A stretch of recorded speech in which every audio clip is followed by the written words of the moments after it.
Hello, my lovely people. Good morning, good afternoon, good evening, depending on your time zone or anytime you are coming across this platform, Linda's TV show. If you like what we are doing here, kindly subscribe, put on your notification bell to all notification, and that way you'll be able to know when we upload a new video. Here we react to all forms of videos, local and international, especially what is happening in Nigeria. We educate, we inform the members of the public about what is happening. And I want to seize this opportunity to appreciate YouTube for creating this wonderful platform that we are using to disseminate information to the members of the public. I, at the same time, put a disclaimer that here in Linda's TV show, we don't promote war, violence or hate speech.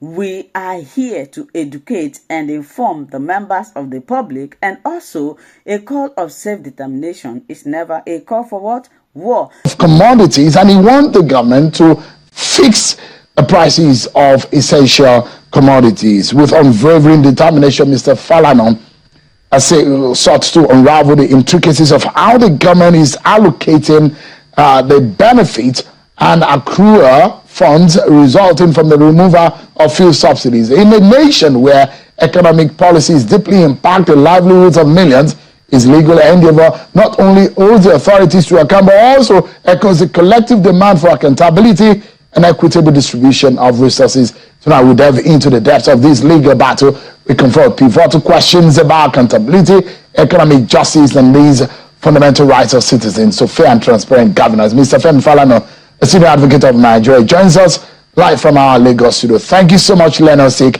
for your time tonight. Thank you, Jim. All right. I think I should begin a conversation tonight about what you said at a recent event in Lagos, perhaps at a Beko event, which we saw you in a video that's gone viral. When you're making mentions about accruers from the benefits of fuel subsidy removal. There are those who will be imagining, what exactly is Mr. Falana talking about? Can you just briefly summarize what you meant in that video? Well, my position was anchored on official figures released by the government on a monthly basis. And a couple of months ago, the Minister of Finance and the Coordinating Minister of the Economy, Mr. Wale Edun, did announce publicly that since the removal of fuel subsidy,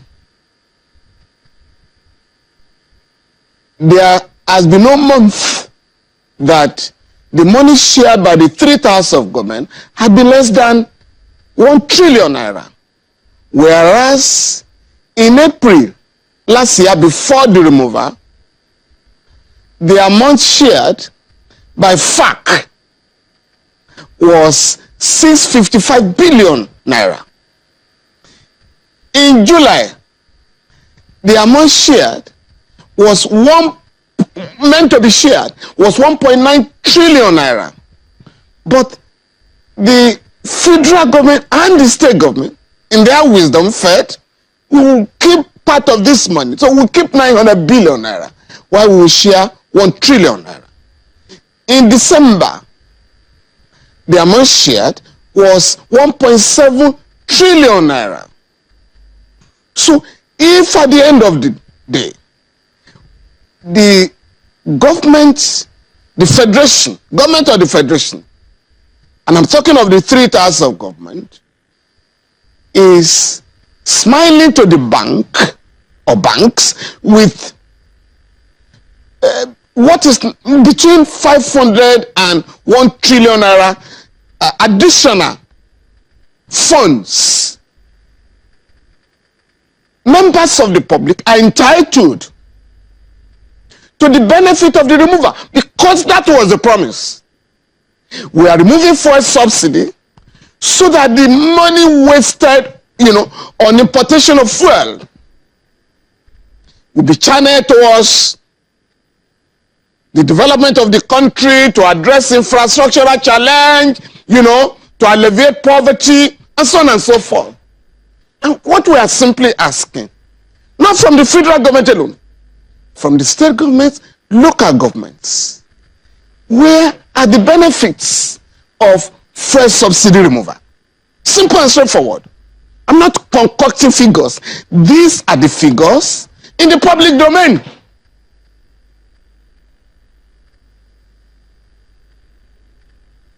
But where do we look if to ask for these monies and how it has been spent? Before the removal, if the allocation between 2022 and 2023, if you compare the figures, it seems to there are about 3 trillion naira difference in what accrued or what was shared at FAC, and that those will be asking question, where are these money? Just rightly that you have asked, how do we then be able to ask who and who of how the money was spent? Who should we be asking? Is it the federal government or the state government or the local government? So I have made my own point based on figures oozing out of power, for the seat of power.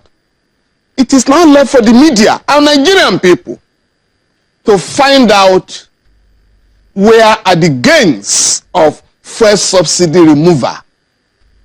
And it's so simple and straightforward. And we are also demanding that on a monthly basis, as was the practice in the past, the Office of the Accountant General of the Federation must publish what goes to every tier of government. That was a culture in the past. At a stage, we were told the government was going to be run in a rather opaque manner. But we are saying there can be no opacity in governance because Section 22 of the Constitution, in fact, has imposed a duty on the media to promote transparency and accountability in the government. So you have a duty. The media are compelled to demand on a monthly basis what goes to every tier of government. And then we compare what was being earned before first subsidy removal and what is paid to the federation account after subsidy removal. You will recall, at a stage, for several months or even for almost a year, the NNPC did not remit any fund, any money to the federation account. But now we are told we're no longer spending on subsidy, subsidizing fuel. Therefore, this is what we are making per month. And so, just like the federal government is saying, we are giving a 35,000 naira to workers, even though we are told now that only 2 months have been paid. So we also expect state governments, local governments to also announce what we call palliatives. But for me, I think the ideal thing would have been if we are now making between 500 billion naira and 1 trillion naira, can we share 50%? While the remaining 50% will be warehoused by an agency of the government, manned by credible people in the society to address challenges in the area of education, in the area of health, road, network and so on and so forth, so that we can see the advantage, unquote, of subsidy removal. Many of us, some of us, were stridently opposed to the removal because there's no society, there's no country in the world where government does not subsidize one product or the other, even in the most advanced capitalist societies. And that is why Nigerians must now begin to ask the government to discard and jettison the deleterious programs and policies of the IMF and World Bank. Because just yesterday, the IMF was asking the government remove fuel subsidy in its entirety and also increase electricity tariff. Whereas the government had told the nation and the IMF and World Bank, come, the political atmosphere in the country is not conducive to electricity tariff because our people are suffering. The government is subsidizing the discourse. two, again, just last month, the IMF was accusing the British government of not investing enough in education and health.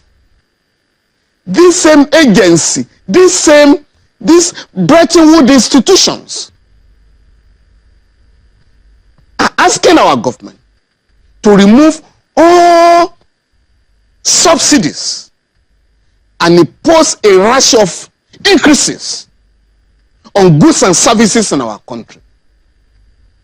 So I think these are the issues. This government must Mr. Falana, let me, no, this is very important. The only economic body recognized by the Constitution to advise the president is the National Economic Council, headed by the Vice President. And that body is peopled by the governors, the governor of the central bank, state governors, the governor of the central bank, the Minister of Finance. So why has that body abdicated its responsibility to the IMF and World Bank? So that is the body that the majority of them are elected. Yeah. They are serving the people. So you must advise the president what your people are saying, based on what your people are saying, based on their demands. So that is the body. Are you worried, Mr. Falana? Because some of the feelers that, apart from the fact that the IMF a few days ago was advising the government that it needs to take away every kind of subsidies, even on electricity and the tariffs therein. There are also feelers that the IMF may not even have a total belief in the words of the government of Nigeria in the removal of fuel subsidy, because there are feelers as to the fact that there might be the payment of subsidy on fuel through the back door. Are you worried about that kind of feeling coming from that kind of global entity? You know, the global entity is not a neutral body. It does not give advice in vacuum. It is an ideological battle. These institutions were set up by imperialism, principally to destroy the economies of developing countries.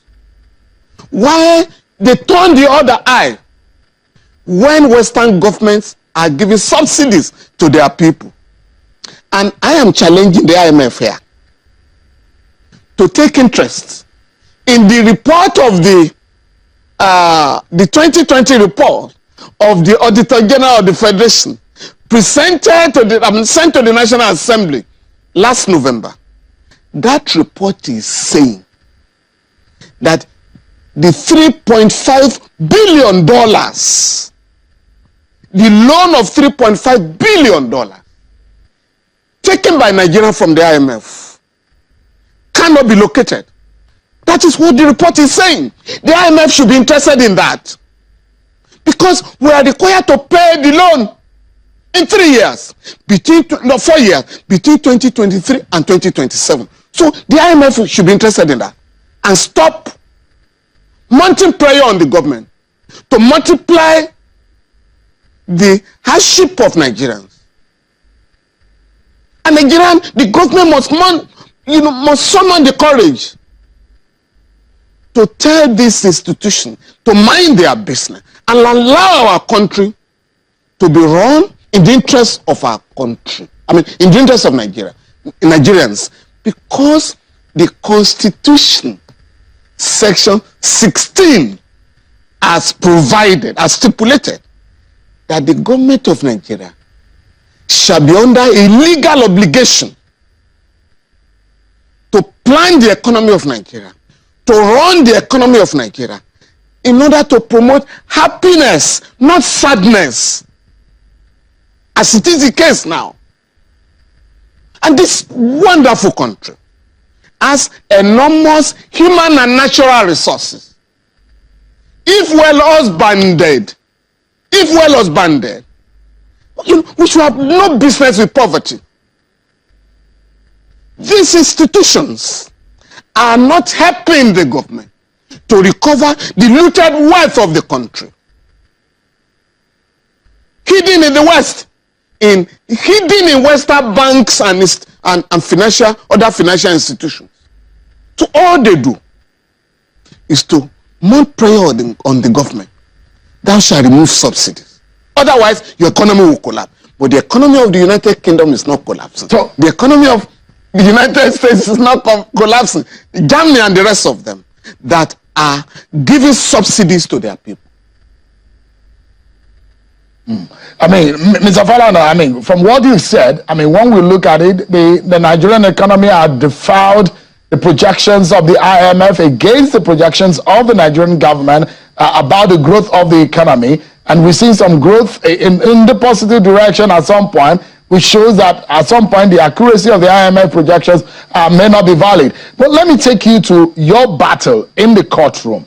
You are of the opinion that government should fix the price of essential commodities. And I had the opportunity to speak with economists who have said that Mr. Falana had a social idea, a welfareist idea, a populist idea to go to court to fight this battle, but it may not have a realistic economic implication, or it may not be realistic in the real sense of it.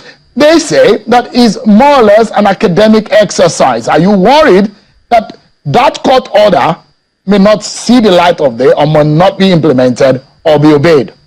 So, I can assure you, after the deadline set by the court, we are going to take steps to enforce the judgment.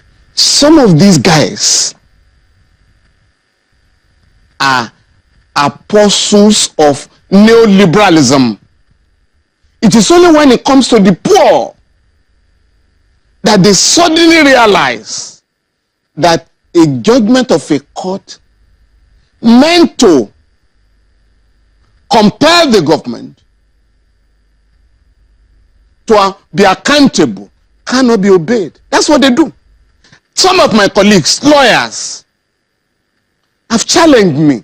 I've challenged the judgment. Whoa, we are running a capitalist system. It's a free market system. How can you ask the government to control prices? And I say, oh, by the way, the Nigerian legal profession is the most regulated in Nigeria. Most regulated. One, I must pay, if I fail to pay my practicing fees by 31st of every year, I can be disallowed from practicing law in any court in Nigeria. Number two, when I want to file papers, I must buy the stamp and seal designed by the Nigerian MBA, by the Nigerian Bar Association. And it must be affixed to every process, even the letters I write in my chamber. Furthermore, I must collect VAT from my client and remit to FRS. 4. The MBA, the government, came out with what they call 2023 remuneration order for all lawyers in Nigeria. That order has stipulated what I should charge my clients in a free market economy. Except a few of us who engage in pro bono work. Even then, it must be recorded by them. So these are the same guys who are coming out to say, how can you enforce this? But when the same system gives duty waivers to the rich, that can be enforced. When the same system gives tax relief to the rich, that can be enforced. But when it comes to the poor, and what we are saying here, Sheung, is that majority of these goods are imported from abroad. Some members of the business community, you call them captains of industry, are giving duty waivers in 5 years under the last 5 years under the Buhari administration. The duty waivers given to certain companies and individuals, total 16 trillion naira. So the point is this: if you are giving 16 trillion naira, money that should have been paid to the federation account, by the way, for the benefit of all Nigerians. So you are now given by the government.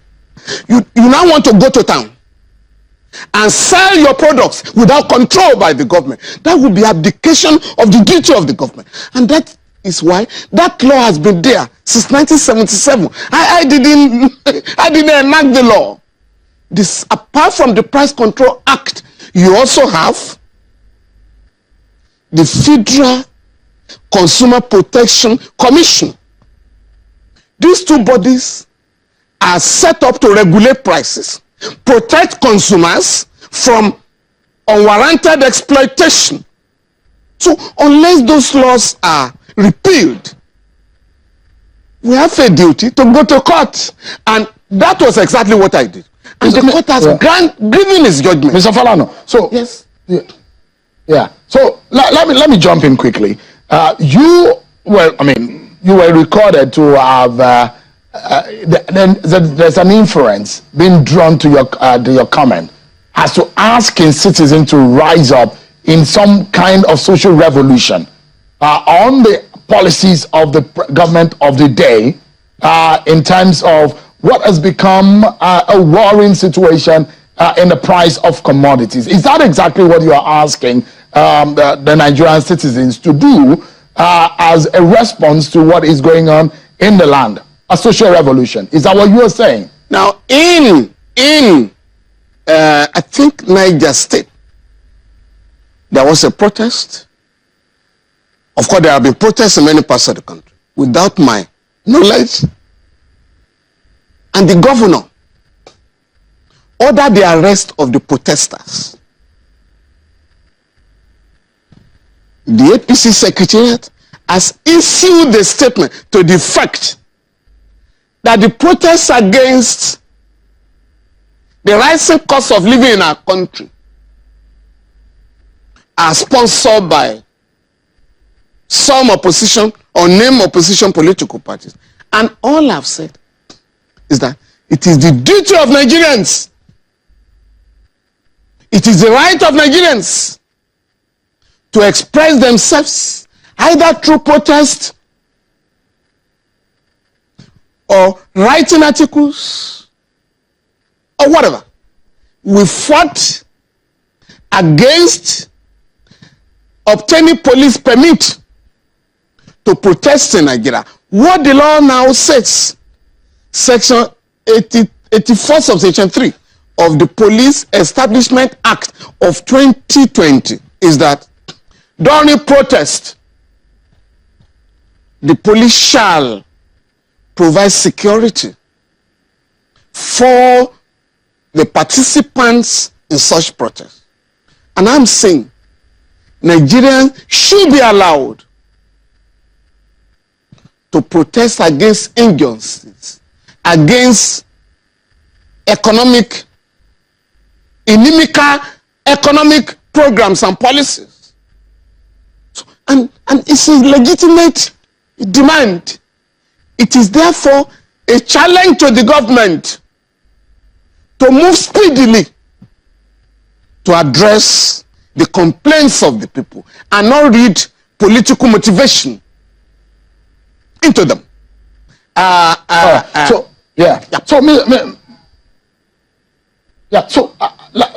think we should anchor on this note. Where there is this divide and where the nation is at this crossroad, the citizens are on one hand feeling the pinch of the economic hardship, and the government on one hand says that it's committed into doing what is right by Nigerians. In your own view, is this government under the Bola Tinubu administration misstepping, or are they doing the right thing? Or what exactly do you think is the right way to go? We just have about 40 seconds to wrap up on this. The right thing to do is to reject the prescriptions of the IMF and the World Bank. Remove fuel subsidy, float your currency, and so on and so forth, which have never assisted any country to develop. Secondly, the government is dancing around the problems. These circulars by the central bank will not address the crisis in the forex market. Two issues that are not being addressed is that there is a group of countries, there are countries in the world today, insisting that we are not going to be tied to the American dollars. We want to trade among ourselves in our currencies. And those countries are in BRICS. Brazil, India, Russia, China, and South Africa. Others are joining them. Saudi Arabia has joined them, UAE, Ethiopia, Egypt, and others. And Nigeria is not there. We cannot be more Catholic than the Pope. If friends of the West are joining BRICS, why are we not there? So that we can trade. Countries, Nigeria and other countries can trade in their currency. We trade in Naira. The second one, in 2018, Nigeria and China enter into a currency swap agreement for 5 years. And as a government, go back to China and say, please, whereas when we signed that swap agreement in 2018, the volume of trade was in the area of $3 billion or thereabouts. Last year, we imported goods worth $22 billion from China, even though we only exported goods of over $1.6 billion. Now, we should tell the Chinese, please, we need to increase, because that agreement will expire in July. We need to renew the agreement. We need to renegotiate the agreement. And then the final one, Sean, is remittances. It's about $25 billion. Where are the remittances? In 2017, I had to drag Mr. Godwin Emefiele to the FCC when he said only $2.6 billion was coming to Nigeria. He said no. And what did he do then? Is to ask you, if you have sent some money from abroad, you have to go and collect Naira. So the dollar component stayed abroad. And I said, no, this is fraudulent. And the FCC said, Mr. Emefiele, if you insist, this player is insisting that we should, suggesting that we should charge you for money laundering. And at the end of the day, the central bank said, no, please collect your money in the currency to which it was sent, so that you can take it, either you keep it in your domiciliary account or you change it. The central bank is almost reversing that position. So at the end of the day, the remittances will not come to Nigeria, but will stay abroad. So these are what you may call liberal policy. If I had my way, my own radical policy would be that I will sell Nigeria gas and crude oil in Naira. Let those who want to buy our product look for Naira. And that is how to promote your currency. But this business of everybody looking for dollars, Mr. Falana, even to pay school fees, to pay school fees, you look for dollars. To rent houses, to sell houses, you collect dollars. It doesn't happen unless you dollarize your economy. So these are the issues the government will have to address, Mr. Falana, for us to come out of this economic doldrum. Thank you. Human rights activist, senior advocate of Nigeria, Mr. Femi Falana. Thank you so much for your thoughts there. My pleasure. Thank you. Thank you. Hello, my wonderful people. As we have finished watching this interesting video, please, I want to see your comment, your contribution, your opinion in the comment section. Like I said earlier, let us do it constructively. Tell me what you think about this video that you have just watched, and also about the platform. If you haven't subscribed, what are you waiting for? Please remember to subscribe, put on your notification bell, share this video, and remain blessed.